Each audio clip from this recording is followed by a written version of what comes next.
안녕하십니까. 한 주간 쏟아진 경제와 산업 전반 뉴스들의 배경과 그 뒷이야기를 살펴보는 경투전망경. 네, 진행을 맡은 김현진입니다. 다음 달부터 휴대폰 시장에 큰 변화를 가져올 단말기 자급제, 즉 블랙리스트 제도가 실시가 되는데요. 전자 분야 취재를 담당하고 있는 한지훈 기자와 얘기 나눠보도록 하겠습니다. 안녕하십니까? 안녕하세요. 네, 최근 시중에서 가장 인기가 있는 제품이라고 한다면 바로 스마트폰 등 휴대폰이라고 할 수가 있는데요. 휴대폰 유통 시장에 큰 변화가 생긴다고요?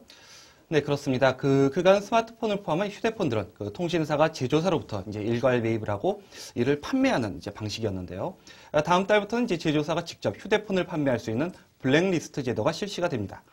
블랙리스트 제도는 이제 통신사 휴대폰과 상관없이 이제 유심칩만 있으면 이제 휴대폰을 자유롭게 이제 사용할 수 있는 제도인데요.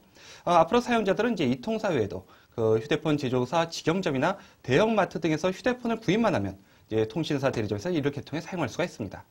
물론 이제 통신사에서 이제 이미 개통한 유심칩을 갖고 있다면 제품 구입 후 바로 끼워서 이제 사용할 수도 있습니다. 네, 유심칩으로 충분히 이렇게 활용할 수 있는 그런 제도인 것 같은데요.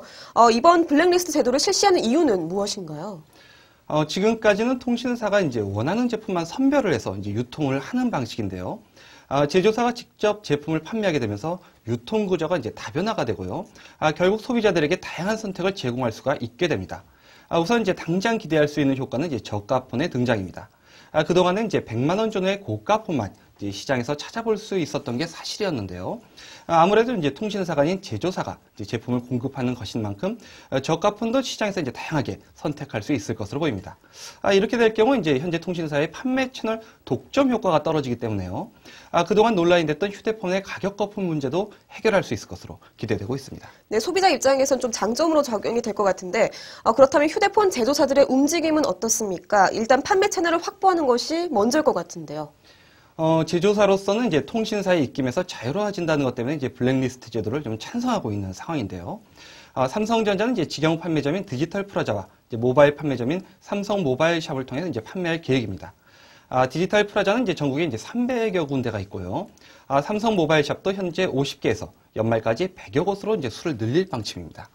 LG전자 역시 이제 전국 가전대리점을 활용할 예정이고, 이와 별도로 이제 휴대폰 매장을 마련하는 것을 검토하고 있는 것으로 알려졌습니다. 또 3위 업체인 펜텍도 이제 적극적으로 나서고 있는데요. 이 회사는 이제 최근 모바일 전문 매장인 라츠를 출범을 했는데, 현재 5곳의 매장을 이제 연말까지 20여 개로 확대 운영할 계획입니다.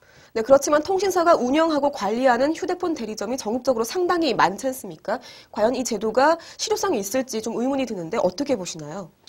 네, 일단 제조사 매장에서 구입하는 경우는 이제 제품 가격을 전액 이제 지불을 해야 되는데요.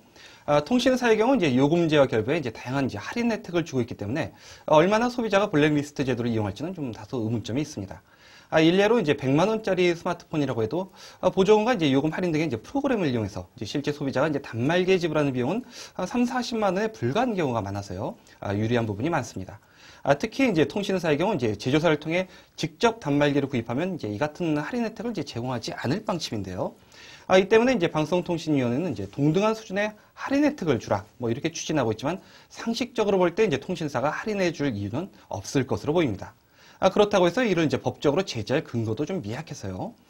조율과 협의가 좀 필요하겠지만 상당한 좀 어려움을 겪을 것으로 보입니다. 네, 그렇군요. 할인 매장이나 온라인 쇼핑몰 같은 경우에도 직접적으로 휴대폰을 수입해서 판매할 수 있을 것 같은데 어떻게 보시나요? 네, 그렇습니다. 실제로 상당수 유통업체들이 중국산 휴대폰을 도입하는 것을 이제 검토하고 있는 것으로 알려졌는데요. 다시 말해 TV처럼 이제 가격 파괴를 한 통 큰 스마트폰이 나올 수 있다는 것입니다. 그렇지만 이것은 이제 소비자들이 이제 중국산 전자제품에 대한 품질에 대한 불신이 큰 데다가 주파수 대역도 다르기 때문에 당장 가시화되지는 않을 것으로 보이고요. 제도가 안착될 경우라면 이제 장기적으로 볼 때는 이제 충분히 가능할 것으로 이제 전망되고 있습니다.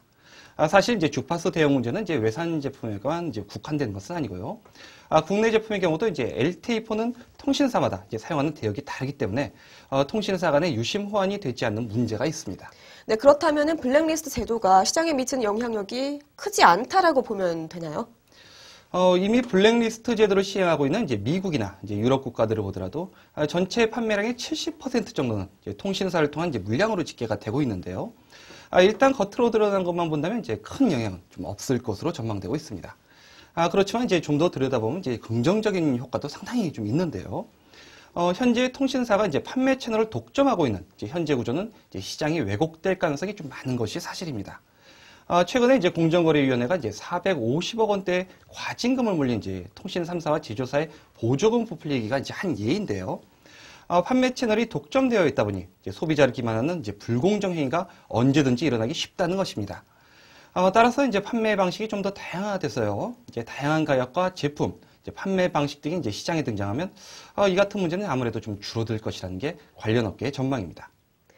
네, 한때 통신사와 제조사들에게 첨예한 논란이 됐던 블랙리스트 제도, 다음 달부터 실시가 됩니다. 제도의 긍정적인 부분을 잘 살려서 소비자들의 부담을 덜어주고 또 휴대폰 시장도 더 투명해지는 그런 계기가 됐으면 좋겠습니다. 네, 오늘 도움 말씀 고맙습니다.